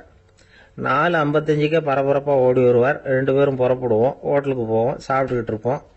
அப்படி சாப்பிட்டுட்டு இருக்கிறப்ப சார் சாப்பிட்டு முடிச்சது நேராக ஒரு ஜவுளி கடைக்கு போகிறோம் அப்படிம்பார். பரபரக்க சாப்பிட்டு முடிப்பார், புறப்படுவார். ஜவுளி கடையில் அவசரமாக சீக்கிரம் பில் போடுங்க சார், சினிமாவுக்கு நேரம் ஆகிடும்பார். சினிமா தியேட்டரில் உட்காந்து அடுத்தபடியாக எங்கே டின்னர் சாப்பிட்றதுன்னு யோசனை பண்ணிகிட்டு இருப்பார். ராத்திரி படுக்கையில் விழுந்ததுக்கு அப்புறமும் நாளைக்கு காலையில் எழுந்திரிச்சதும் அதை பண்ணணும் இதை பண்ணணும்னு திட்டம் போட்டுக்கிட்டே இருப்பார். அதாவது எப்பவும் அடுத்த நிமிஷம், அடுத்த நாள், அடுத்த வாரம், அடுத்த வருஷம், இதுதான் அவங்க சிந்தனை. இந்த நிமிஷம் என்ஜாய்மெண்ட்டை அவங்க இழந்துடுறாங்களாம். அதனால தான் வாழ்நாள் பூரா பொறுமையின்மை, அவஸ்தை, அல்லல். அதனால் நாம் எல்லாரும் வாழ்க்கையில் நிதானமாக இருக்கிறதுக்கு கற்றுக்கணுமா. அதுக்காக இந்த நிதானத்துக்கு வேறு விதமான அர்த்தம் பண்ணிக்கக்கூடாது. ஒருத்தர் அப்படித்தான் ஒரு தடவை அவருடைய குதிரை காணாமல் போயிட்டு தான். அதுக்காக அவர் கவலைப்படல, நிம்மதியாக இருந்தார், சந்தோஷமாக இருந்தார். என்ன சார் இது, உங்கள் குதிரை திருட்டு போயிட்டுதுங்கிறீங்க, நீங்கள் கவலைப்படாமல் இருக்கிறீங்களே அப்படின்னு கேட்டாங்களாம். அதுக்கு அவர் சொல்லியிருக்கார், நல்ல வேலை சார், கட்டியிருந்த குதிரை காணாமல் போயிருக்குது. நான் அது மேலே உட்காந்துருக்கிற சமயம் அது காணாமல் போயிருந்ததுன்னா, திருட்டு போயிருந்ததுன்னா நானும் சேர்ந்துல காணாமல் போயிருப்பேன் அப்படின்னாராம். எவ்வளவு நிதானமான ஆள் பாருங்க. திபேத் நாட்டில் புத்த மடாலயங்கள் நிறைய உண்டு. அதுக்கு ஒரு தலைமையகமும் உண்டு. அது இந்த திபேத் தலைநகரம் லாசாவில் இருக்குது. ரொம்ப காலத்துக்கு அப்பால் அதை பற்றியெல்லாம் நிறைய விவரங்கள் எழுதி வச்சிருக்கிறாங்க. அது இப்போவும் நமக்கு கிடைக்குது. அதாவது ரொம்ப தூரத்துக்கு அந்தாண்ட மலைகளுக்கு நடுவில் ஒரு கிளை மடாலயம். அந்த மடத்தின் தலைவருக்கு வயசாயிட்டு தான். அதனால் தலைமை பொறுப்பை வேற ஒருத்தர்கிட்ட ஒப்படைக்கலாம் அப்படின்னு முடிவு பண்ணாராம். உடனே ஒரு லாமாவை கூப்பிட்டார். அவர் மூலமாக தலைமை மடாலயத்துக்கு செய்தி அனுப்புனார், பொருத்தமான வாரிசு ஒருத்தரை அனுப்பி வைக்கும்படியாக. அந்த வாலிப லாமா புறப்பட்டார். காடு மேடெல்லாம் நடந்து போறார். ரொம்ப நாள் கழிச்சு தலைமை பீடத்தை அடைஞ்சார். தலைமை குரு கிட்ட விவரத்தை சொன்னார். தகுதியான ஒருத்தரை அனுப்பி வச்சா அழைச்சிட்டு போறேன் அப்படின்னார். சரி, நாளைக்கு காலையில் நீங்கள் அவங்க எல்லாரையும் அழைச்சிட்டு போகலாம்னார் அவர். அவங்க எல்லாரையுமா? அங்கே தேவைப்படுறது ஒருத்தர் தானே அப்படின்னார் இவர். ஆமான்னார். அப்புறம் ஏன் எல்லாரையும் அழைச்சிட்டு போக சொல்கிறீங்கன்னார். அது இப்போ உனக்கு புரியாது. நான் ஒரு 100 பிக்குகளை அனுப்புகிறேன், அதாவது பிட்சுகளை. அவ்வளவு பேரையும் அங்கே வச்சு சமாளிக்க முடியாது அப்படின்னாரு இவர். இருந்தாலும் இப்போ அந்த தலைமை குரு என்ன சொன்னார்னா, அதை பற்றி கவலைப்படாத, நான் 100 பேரை அனுப்புகிறேன். அதில் 99 பேர் வழியிலேயே காணாமல் போடுவாங்க, ஒருத்தன் மட்டும்தான் வருவான். அவனும் அங்கே சேர்ந்துட்டானா நீ ரொம்ப கொடுத்து வச்சவன் அப்படின்னார். இவருக்கு ஒன்றும் புரியல. இருந்தாலும் மறுநாள் அந்த வாலிப லாமா 100 பேரை அழைச்சிக்கிட்டு புறப்பட்டார். போகிற வழியிலேயே பல பேர் அங்கங்கே பிச்சுக்கிட்டு போயிட்டாங்க. அவர் சொன்னது மாதிரியே. வழியில் அவங்க ஊர்கள் இருந்தது தான் காரணம். அப்பா அம்மாவை பார்த்துட்டு வரேன் அப்படின்னு கொஞ்சம் பேர் போனாங்க. சொந்த பந்தத்தை பார்த்துட்டு வரேன் அப்படின்னு கொஞ்சம் பேர். ஒரு வாரம் ஆச்சு. இப்போ மிஞ்சினது 10 பேர் தான். வழியில் ஒரு நகரம். அங்கே சில பிட்சுக்கள் சந்திச்சாங்க. எங்கள் மடத்து தலைவர் இறந்துட்டார், உங்களில் யாராவது ஒருத்தர் எங்களுக்கு தலைவராக முடியுமா அப்படின்னு கேட்டாங்க. 10 பேரும் தயார். அதில் ஒருத்தரை அழைச்சிக்கிட்டு அவங்க போயிட்டாங்க. இன்னொரு ஊரில் சில பேர் வந்தாங்க, வழிமறிச்சாங்க. நில்லுங்க, எங்கள் மன்னர் மகளுக்கு திருமணம், அதை நடத்தி வைக்க 3 லாமாக்கள் தேவை அப்படின்னாங்க. இப்படி கொஞ்சம் கொஞ்சமா எல்லாரும் காலி. கடைசியில 2 பேரும் மிஞ்சினாங்க. அங்க ஒரு இளம்பெண் எதிரில் வந்தா. எங்க அப்பா வேட்டைக்கு போயிருக்கிறாரு, இன்னும் திரும்பி வரல. வீட்டில் வேற யாரும் இல்லை, தனியா இருக்க பயமா இருக்கு, யாராவது ஒருத்தர் எனக்கு துணையா இருக்கணும் அப்படின்னு கேட்டுக்கிட்டா. எங்க 2 பேர்ல நீயே ஒருத்தரை தேர்ந்தெடுத்துக்கோ, இல்லைன்னா எங்களுக்குள்ள சண்டை வந்துடும் அப்படின்னாங்க. இப்ப மிஞ்சினவர் ஒருத்தர். அவருக்கும் ஒரு சோதனை வந்தது. ஒரு தர்க்கவாதி எதிரில் வந்தான். உன்னோட வாதம் பண்ணணும்னா. இவனோட வாதம் பண்றேன், அது முடிய ரொம்ப காலம் ஆகலாம். தர்க்கத்துல நான் ஜெயிச்சா அங்க வரேன், இல்லைன்னா இவருடைய சீடன் ஆயிடுவேன் அப்படின்னாரு அவரு. கடைசியா அழைக்க வந்த வாலிபலாமா மட்டும் வெறும் கையோட திரும்பி போனார். அங்க இருந்த வயசான மடாதிபதி கேட்டார், எத்தனை பேர் அங்கிருந்து புறப்பட்டீங்கன்னார். என்னையும் சேர்த்து 101ன்னார் அவரு. நல்லது, நீயாவது திரும்பி வந்திய, அதுதான் எனக்கு போதும். ஏன்னா நீ தான் எனக்கு உண்மையான வாரிசு. அந்த 100 பேர்ல யாரும் வரமாட்டாங்க அப்படின்னார் அவர். ஏன்னா அவருக்கு தெரியும் இவர் ஒருத்தர் தான் திரும்பி வருவாருங்கிறது. திபேத்தில் ஒரு பழங்கால பழமொழி உண்டாம், 100 பேர் செல்லலாம், எப்பொழுதாவது ஒருவன் அபூர்வமாக அடைய வேண்டிய இடத்தை அடைவான். இதுதான் அந்த பழமொழி. ஒரு உன்னதமான இலக்கை அடையணும்னா அது அவ்வளவு சுலபமான காரியம் இல்லை. இந்த காலத்து மடாலயம் ஒண்ணு, அதுல ஒரு தலைவர், அவருக்கு வயசாயிட்டுது, தனக்கு ஒரு வாரிசை நியமிக்கணும் அப்படின்னு ஆசைப்பட்டார். ரொம்ப கஷ்டப்பட்டு ஒருத்தரை பிடிச்சார். தனக்கு வாரிசா நியமிச்சுட்டு அவர் சமாதி ஆயிட்டார். புதுசா பொறுப்பேற்றுக்கிட்டவர் அப்படியே உட்காந்துருந்தார். அவரை தேடிட்டு பத்திரிகை நிருபர்கள்லாம் வந்தாங்க, கேட்டாங்க. அவர் உங்க பொறுப்புல அவர் பெரியவர் விட்டுட்டு போன இது எவ்வளவு சுமாரா தேரும், எவ்வளவு விட்டுட்டு போனார் அப்படின்னு கேட்டிருக்கிறாங்க. அது என்ன ஒரு 50 லட்சம் இருக்கும் அப்படின்னாராம். அவ்வளவும் பணமா அப்படின்னு கேட்டிருக்காங்க. இல்லைங்க, கடன் அப்படின்னாராம் இவர். ஒரு காட்டுல ஒரு நரி இருந்தது. ஒரு நாள் காலை நேரம் அது தன்னுடைய இருப்பிடத்திலிருந்து வெளியில வந்தது. கொஞ்ச தூரம் நடந்து வந்தது. அப்பதான் அது தன்னோட நிழலை கவனிச்சு பார்த்தது. பார்த்தா அது ரொம்ப நீளமா பெருசா இருக்குது. காலை நேரத்துல நிழல் அப்படித்தானே இருக்கும். ஆனா அந்த நரிக்கு அந்த விஷயம் தெரியல. தன்னுடைய நீண்ட பெரிய நிழலை பார்த்து ஆச்சரியப்பட்டது. ஆஹா, நாம இவ்வளவு பெருசாவா இருக்கிறோம் அப்படின்னா என்னுடைய காலை சாப்பாட்டுக்கு ஒரு யானை இல்லைன்னா ஒரு ஒட்டகம் கிடைச்சாதான் சரியா இருக்கும் போல இருக்கு அப்படின்னு முடிவு பண்ணிட்டுது.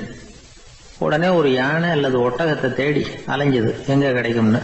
கிடைக்கவே இல்லை. மத்தியானம் 12 மணி ஆயிட்டுது. பசியோட அலையுது. இப்ப தன்னோட நிழலை பார்த்தது. அது மத்தியான நிழல் எப்படி இருக்கும், அது ரொம்பவும் குறுகி போய் தெரிஞ்சது. உடனே அந்த நரி என்ன நினைச்சுக்கிட்டு தான் தெரியுமா, காலை ஆகாரம் சாப்பிடாததுனால நம்ம உடம்பு இப்படி அழிச்சு போட்டுதே அப்படின்னு நினைச்சுக்கிட்டு தான். கொஞ்ச நேரம் கழிச்சு மறுபடியும் தன்னுடைய நிழலை பார்க்குது.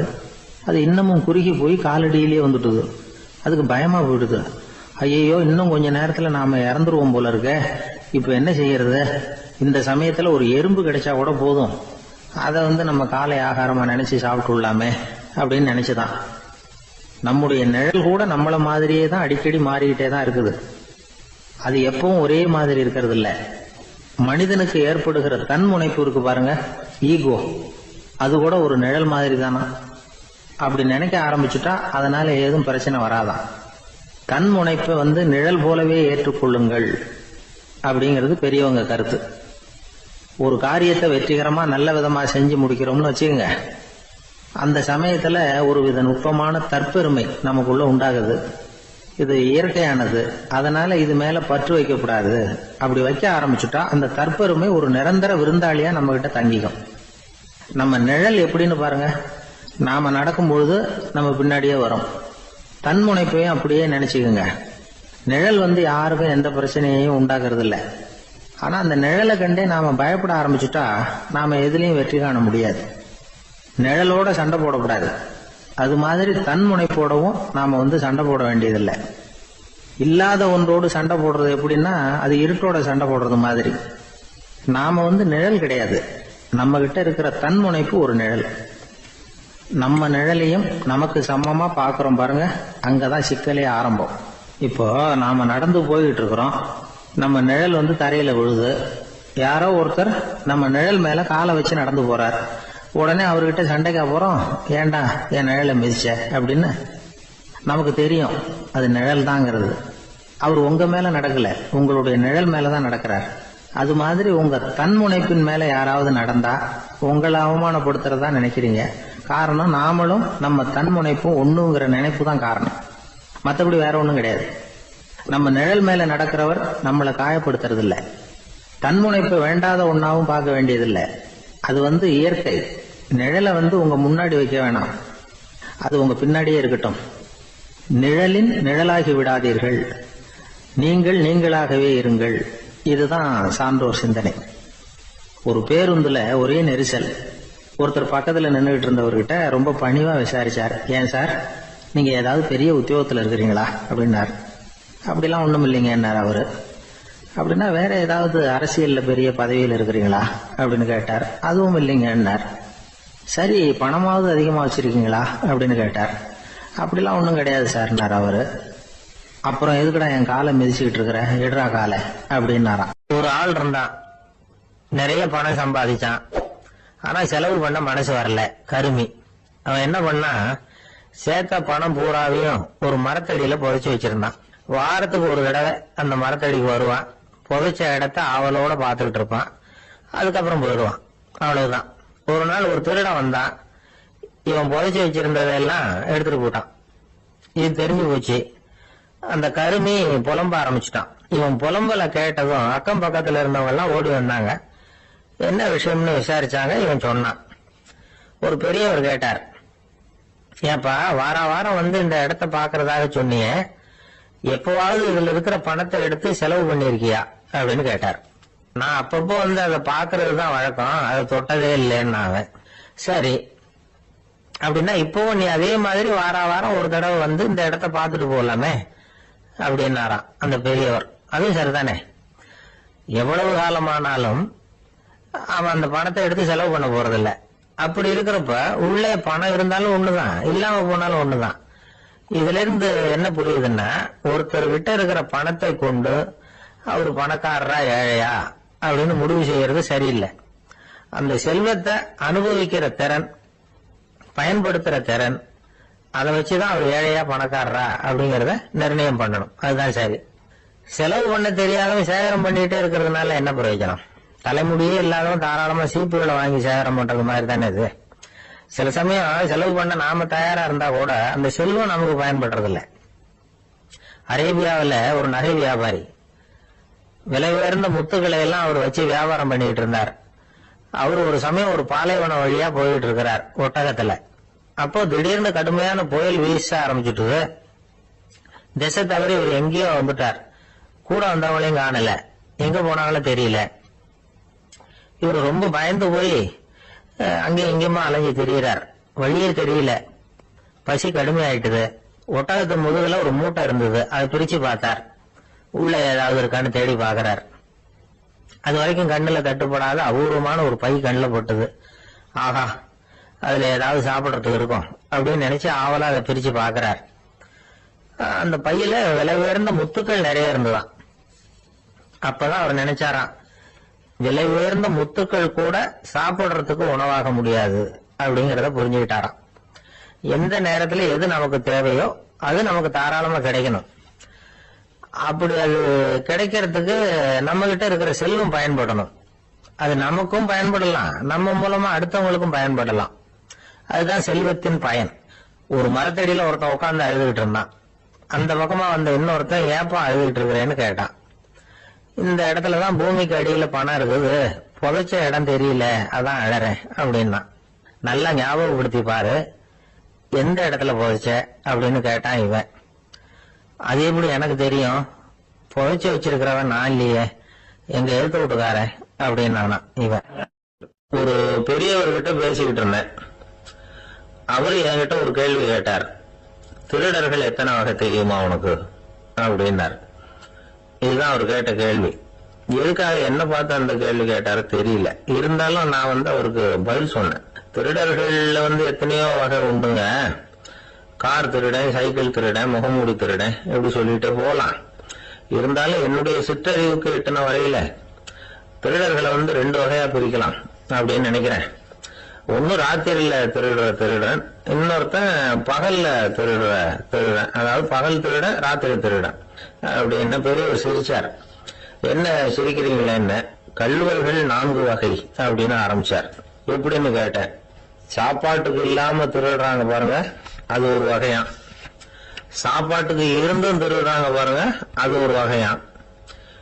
இதை தவிர இன்னும் ஒரு 2 வகை திருட்டு உண்டு. அது என்னன்னா, ஆண்டவன் கிட்ட இருந்து நாம திருடுற திருட்டு, இன்னொன்னு என்னன்னா நம்ம கிட்ட இருந்து ஆண்டவன் திருடுற திருட்டு அப்படின்னார். எனக்கு ஒண்ணும் புரியல. என்ன சார் இது, ஆண்டவனையே வந்து திருடன்னு சொல்றீங்களே அப்படின்னு ஆச்சரியமா. ஆமாங்க, ஆண்டவனை வந்து கள்வன்னு சொல்றது இல்லையா? காஞ்சிபுரத்துக்கு பக்கத்துல திருக்கார்வனம் அப்படின்னு ஒரு ஊர் இருக்கு. அங்க உள்ள பெருமாளுக்கு வந்து கள்வர்னு தான் பேரு. அது மட்டும் இல்ல, திருமங்கையாழ்வார் தம்முடைய திரு நெடுந்தாண்டகத்துல கார்வனத்துள்ளாய் கல்வா அப்படின்னு தான் அழைக்கிறார் அப்படின்னு நிறைய உதாரணம்லாம் சொல்ல ஆரம்பிச்சார். அதுக்கப்புறம் அவர்கிட்ட பேசி நான் புரிஞ்சுக்கிட்ட விவரங்களை தான் இப்போ நான் இப்போ உங்ககிட்ட சொல்ல போறது. அதாவது அவர் சொன்ன முதல் வகை திருடர்கள் வந்து சாப்பாட்டுக்கு இல்லாம திருடுறவங்க. இவங்களை வந்து திருத்தி போடலாம். சாப்பாட்டுக்கு இருந்தும் பணம் சேர்க்கணுங்கிற ஆசையால பொய் கணக்கெல்லாம் எழுதுறாங்க பாருங்க, அவங்க தான் 2வது வகை. 3வது வகை திருட்டு தான் மிகப்பெரிய திருட்டு. இறைவனுக்கு சொந்தமானதை நம்முடையதுன்னு நினைக்கிற திருட்டு. எது இறைவனுக்கு சொந்தமானது அப்படின்னா ஆத்மா. பகவானுக்கு சொந்தமான ஆத்மாவை நம்முடையதுன்னு நினைக்கிறது தான் அந்த மாபெரும் திருட்டு. இதுக்கு பேரு தான் ஆத்மாபகாரமா. சரி, இதுக்கு பரிகாரம் என்ன? எல்லாம் இறைவனுடையது, நமக்கு ஒண்ணும் இல்ல அப்படின்னு நினைக்கிறது தான் இதுக்கு பரிகாரம். இதெல்லாம் இருக்கட்டும். 4வது திருட்டு ஒண்ணு சொன்னோம்ல, ஆண்டவன் நம்ம கிட்ட இருந்து திருடுறது. அது எப்படி? ஆண்டவனை வந்து கள்வன்னு சொல்றாங்க, அது சரி. அவர் என்னத்தை திருடினார்? இப்போ இன்னொருத்தருக்கு சொந்தமான ஒன்னை எடுத்து வச்சுக்கிறது தான் கள்ளத்தனம். ஆனா ஆண்டவன் எடுத்துக்கிட்டோம்னா இருக்கிறது எல்லாமே அவனுக்கு சொந்தம். அப்படி இருக்கிறப்போ அவரை எப்படி கள்வன்னு சொல்றது? இது என்ன புரியாம இருக்குது அப்படின்னு சொல்லி பார்த்தா அதுக்கும் விளக்கம் சொல்றாங்க அவங்க. அதாவது ஆண்டவனுக்கு வந்து உருவமே கிடையாது, அருவமா இருக்கிறவன், அதாவது உருவம் இல்லாம இருக்கிறவன். அப்படி உள்ள பகவான் வந்து நம்மள மாதிரி உருவத்துல இருக்கிறான். நம்மள மாதிரியே கைய காலு மூக்கெல்லாம் இருக்குது ஆண்டவனுக்கு. இந்த உருவம் நம்ம கிட்ட இருந்து திருடினது தானே. அவன் வந்து தன்னுடைய உண்மையான திருமேனியை வந்து நமக்கு காட்டாம, அதாவது தரிசனம் கொடுக்காம இருக்கிறது கள்ளத்தனம் தானே. அதனாலதான் இதுவும் ஒரு பெரிய திருட்டு, இருக்கிறதுலயே மிகப்பெரிய திருட்டு அப்படிங்கிறார். என்கிட்ட இருந்த பேசிட்டு இருந்தாரு, இந்த விஷயம்லாம் சொல்லிட்டு இருந்தாரு அந்த பெரியவர். அதாவது திருட்டை வந்து ஆன்மீக நோகத்துல அவர் பாக்குறார். நம்ம பார்வையில இதை விட அபூர்வமான திருட்டுலாம் இங்க உண்டு. அபூர்வமான திருடர்களும் உண்டு. ஒரு திருடன் சிறையிலிருந்து விடுதலையாகி வெளியில போனான். கொஞ்ச நாள்ல மறுபடியும் திரும்பி ஜெயிலுக்கு வந்துட்டான். அப்போ சிறை அதிகாரி அவனுக்கு வந்து அறிவுரை சொன்னாராம். ஏன்பா இப்படி அடிக்கடி தப்பு பண்ணிவிட்டு ஜெயிலுக்கு வந்துடுறியே, உனக்கு சொந்த பந்தம் எதுவும் இல்லையா? உனக்கு அப்பா அண்ணன் தம்பிகள் அவங்க கூட எல்லாம் சேர்ந்து வாழணுங்கிற ஆசை இல்லையா அப்படின்னு கேட்டிருக்காரு.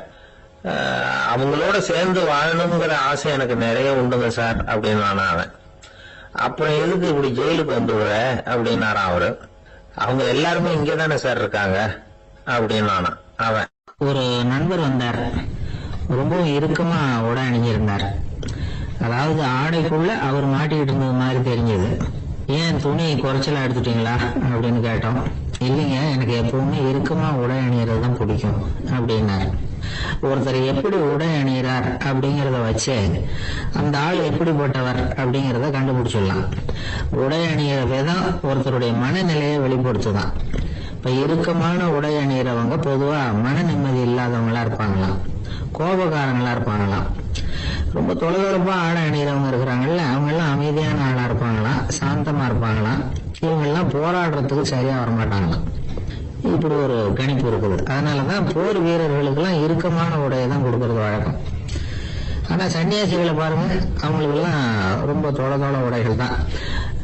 அவங்கெல்லாம் வந்து டைட் பேண்ட் போட்டுட்டு நிக்க மாட்டாங்க சன்னியாசிகள்லாம். அதே மாதிரி சன்னியாசிகள்லாம் காவியோடைய தேர்ந்தெடுக்கிறதுக்கும் காரணம் உண்டு. பல ஆண்டுகள் சோதனை செஞ்சு பார்த்துட்டு தான் சன்னியாசத்துக்கு காவி தான் சரி அப்படின்னு முடிவு பண்ணியிருக்கிறாங்க. இப்ப பௌதீக விஞ்ஞானப்படியும் அதுதான் சரி. அதாவது சூரிய ஒளியில வந்து 7 வண்ணங்கள் உண்டு. ஒரு பொருள் மேல அது விழும்போது அந்த பொருள் நமக்கு சிவப்பா தெரிஞ்சதுன்னா அந்த பொருள் வந்து சிவப்பை தவிர மற்ற எல்லா நிற கதிர்களையும் உள்வாங்கிக்கிட்டு சிவப்பு நிறத்தை மட்டும் வெளியில விடுது. அதாவது விலைக்கு விடுது. அதனாலதான் அந்த பொருள் வந்து சிவப்பா தெரியுது. உடல் ஆரோக்கியத்துக்கு ஓரளவு சிவப்பு தேவைப்படுது. அதனாலதான் காவி உடை அணிஞ்சா சூரிய ஒளி ஓரளவு சிவப்பு விலைக்குப்படும். அதாவது சிவப்பின் பலனும் கிடைக்கும், இந்த சிவப்பின் கெடுதலும் இல்லை அப்படின்னு யோசனை பண்ணாங்க. காவி வந்து உதய வேளையின் நிறம். கீழ் வானத்துல கதிர் உதிக்கிற வேளையில முதல் ஒளி தோன்றுகிற நேரத்துல காவி நிறம் தான் கசி. தியானம் செய்யறப்ப முதல்ல காணக்கூடிய ஒளி காவி நிறம் தான். தியானத்தின் உச்ச நிலையின் நிறம் நீலம். தியானம் வந்து காவி நிறத்துல ஆரம்பமாகி நீல நிறத்துல நிறைவடைகிறது அப்படிங்கிறார் ஓஷோ. நீலம் வந்து தியான சிகரம், காவி வந்து தியான ஆரம்ப குறியீடு, ஒரு சன்னியாசியின் ஆரம்ப தரிசனம் அப்படிங்கிறார் அவர்.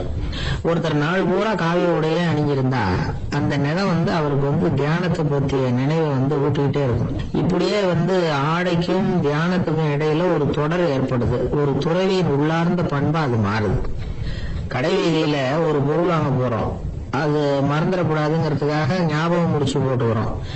அந்த முடிச்சுக்கும் பொருளுக்கும் தொடர்பு இல்லை. ஆனா கடை வீதிக்கு போன உடனே அந்த முடிச்சு வந்து அந்த பொருளை ஞாபகப்படுத்துது. அதாவது அந்த முடிச்சு வந்து ஒரு தொடர்பு அம்சமா அமையுது. அது மாதிரிதான் காவி உடையும். ஒரு துறவி வந்து நடக்கும்போது, சாப்பிடும்போது, குளிக்கும் பொழுது அவருடைய காவி உடை அவருக்கு வந்து ஞாபகப்படுத்திக்கிட்டே இருக்கும். அது ஒரு நிலைப்படுத்தப்பட்ட நினைவாக ஞாபகம் முடிச்சாக மாறிடுது. காவி ஆடை இல்லைன்னா ஒருத்தரால துறவியாக முடியாதுன்னு அர்த்தம் இல்லை. அதே நேரத்துல காவி ஆடையால ஒன்னும் பிரயோஜனம் இல்லை, அதுல ஒன்னும் அர்த்தம் இல்லை அப்படின்னு சொல்லிட முடியாது. இதுதான் உண்மை. இவ்வளவு தூரம் காவி ஆடையை பத்தி சொல்றதுனால எல்லாரும் சன்னியாசியா போடுவோம் அப்படின்னு நாம சொல்றதாக யாரும் நினைச்சிடக்கூடாது. மனசுக்கும் நிறத்துக்கும் உள்ள சம்பந்தத்தை தெரிஞ்சுக்கிறதுக்காக தான் இவ்வளவு. நமக்கு தெரிஞ்ச நண்பர் ஒருத்தர் இருக்கிறார், ஆபீஸ்ல வேலை பார்க்கிறவர். ஒவ்வொரு மாசமும் 20ஆம் தேதிக்கு பிறகு அவர் போய் பாத்தீங்கன்னா காவி உடை அணிஞ்சுக்கிட்டு, கண்ணை மூடிக்கிட்டு, கை ரெண்டையும் விரிச்சு வச்சுக்கிட்டு தியானத்திலேயே உட்காந்துருப்பாரு. ஏன் இப்படி பண்றீங்கன்னு கேட்டேன். அதாவது 20ஆம் தேதிக்கு பிறகு என் கையில ஒரு பைசா கூட கிடையாது, ஒரு சன்னியாசி லெவல்ல இருக்கிறேன், என்கிட்ட எதுவும் செலவுக்கு கேட்காத அப்படின்னு என் மனைவிக்கு நான் சூக்கா உணர்த்துறதுக்காக அப்படி உட்காந்துருப்பேன் அப்படின்னு விளக்கம் கொடுக்கிறார் அவர். ஒரு சிகை அலங்கார கூடம், ரொம்ப சுறுசுறுப்பா எல்லாரும் வேலை செஞ்சுட்டு இருக்கிறாங்க. முடி வெட்டிக்க வந்திருக்கிறவங்க நிறைய பேர், எல்லாரும் வரிசையா உட்காந்துருக்கிறாங்க. அந்த சமயத்துல திடீர்னு கதவை திறந்துகிட்டு ஒருத்தர் உள்ள வர்றார். அவரு ஒரு பெரிய மனிதர், அவரும் முடி வெட்டிக்கிறதுக்காக தான் உள்ள வந்திருக்கிறார். அவரை பார்த்த உடனே எங்க வரிசையில உட்காந்துருந்தவங்க எல்லாரும் எழுந்திரிச்சு அவர்கிட்ட வந்துட்டாங்க. அவரை சுத்தி நின்றுட்டாங்க. எப்படி இருக்கிறீங்க, நல்லா இருக்கீங்களா அப்படின்னு விசாரிக்க ஆரம்பிச்சுட்டாங்க. எல்லாம் முடிஞ்சதும் வந்தவர் கேட்டார், வரிசையில கடைசியா இருக்கிறவர் யார் அப்படின்னு கேட்டார். ஏன்னு கேட்டாங்க. நான் அதுக்கு அடுத்தபடியா உட்காரணும், அதுக்காக தான் கேட்கிறேன் அப்படின்னார். உடனே அங்க இருந்தவங்க எல்லாம் என்ன சொன்னாங்க தெரியுமா, நீங்க வந்து வரிசையில காத்திருக்க கூடாது, நீங்க அரசாங்கத்தின் தலைவர், உங்களுக்கு நேரம் முக்கியம், அதனால நீங்க முன்னாடி போங்க அப்படின்னு சொன்னாங்க. ஆனா அதை அவர் கேட்கல. தோழர்களே, உங்களுடைய கருத்துக்கு ரொம்ப நன்றி, எல்லாரும் வரிசையா தான் வரணும், அதுதான் முறை, வரிசையில வரணுங்கிற நடைமுறையை நானும் பின்பற்ற விரும்புறேன், நாம எல்லாரும் சமமானவர்கள் அப்படின்னார். இப்படி சொல்லிட்டு வரிசையில கடைசியா இருந்த ஒரு நாற்காலியில போய் உட்கார்ந்துகிட்டார். தன் சட்டை பையில இருந்த ஒரு செய்தித்தாளை எடுத்தார், படிக்க ஆரம்பிச்சிட்டார். ஆனா அங்க இருந்தவங்களால இதை வந்து பாத்துக்கிட்டு சும்மா இருக்க முடியல. ஒருத்தர் எழுந்திரிச்சு வந்தார். ஐயா, இப்ப என்னுடைய முறை வந்திருக்குது, நான் தான் போக வேண்டிய முறை, உங்களை இங்க காத்திருக்க வைக்கிறத விட ஒரு 5 ஆண்டுகளுக்கு கூட நான் வந்து முடிவெட்டிக்காம இருந்துட முடியும் அப்படின்னார். அவர் மறுபடியும் சொன்னார், ஐயா, நீங்க வந்து வரிசை முறையை தாண்டி போக விருப்பப்படல, சரி, ஆனா என்னுடைய முறையை வந்து மாத்தி கொடுக்கறதுக்கு எனக்கு வந்து முழு உரிமை இருக்குது. இதுக்கு பதிலா உங்களுடைய கடைசி இடத்தை நான் எடுத்துக்கிறேன், இதை நீங்க மறுக்க முடியாதுன்னார். அங்க இருந்த மத்தவங்களும் இதை ஒரு மனசா வற்புறுத்த ஆரம்பிச்சுட்டாங்க. அந்த பெரிய மனிதர் பார்த்தார், சரின்னு கடைசியா ஒத்துக்கிட்டார். அவர் யார் தெரியுமா, அவர் தான் மாவீரர் லெனின். ரஷ்யாவில கிரெம்ளின் சிகை அலங்கார கூடத்துலதான் இது நடந்தது. எல்லாரும் இந்நாட்டு மன்னர்கள்னு வாயளவுல பேசுறதுல என்ன பிரயோஜனம், நாம எல்லாரும் சமங்கிறது நடைமுறையில கடைபிடிச்சு காட்டினவங்க கொஞ்சம் பேர் தான். அவங்கள ஒருத்தர் தான் லெனின். வரிசையில நின்று வர்றதுங்கிறது ஒரு சிறந்த பண்பு, உயர்ந்த பண்பு. இன்னைக்கு பல இடங்கள்ல அது நமக்கு தேவைப்படுது. ஒரு ரேஷன் கடைவாசல், கடை திறக்கிறதுக்கு முன்னாடியே எல்லாரும் வந்து வரிசையில நின்றுட்டாங்க. கடைசியா வந்த ஒருத்தர் கியூல முன்னாடி போறதுக்கு முயற்சி பண்றாரு. ஏற்கனவே நின்றுட்டு இருக்கிறவங்க அவரை முன்னாடி போறதுக்கு விட மாட்டேங்கிறாங்க. கடைசியா போய் நில்லையா அப்படின்னு எல்லாரும் கத்துறாங்க. அதான் அவர் காதுல வாங்கல, முண்டி அடிச்சுட்டு முன்னாடி போறதுக்கே முயற்சி பண்ணிட்டு இருக்கிறார். எல்லாரும் சேர்ந்து அவரை வலுக்கட்டாயமா இழுத்து கொண்டாந்து பின்னாடி கொண்டு போய் நிறுத்திவிட்டாங்க. நிறுத்திவிட்டு சொன்னாங்க, இத பாருப்பா, நாங்க இருக்கிற வரைக்கும் நீங்க முன்னாடி போய் எதையும் வாங்க முடியாது, தெரிஞ்சுக்கோ அப்படின்னாங்க. இப்போ அந்த ஆளு சொன்னாராம், நான் இங்க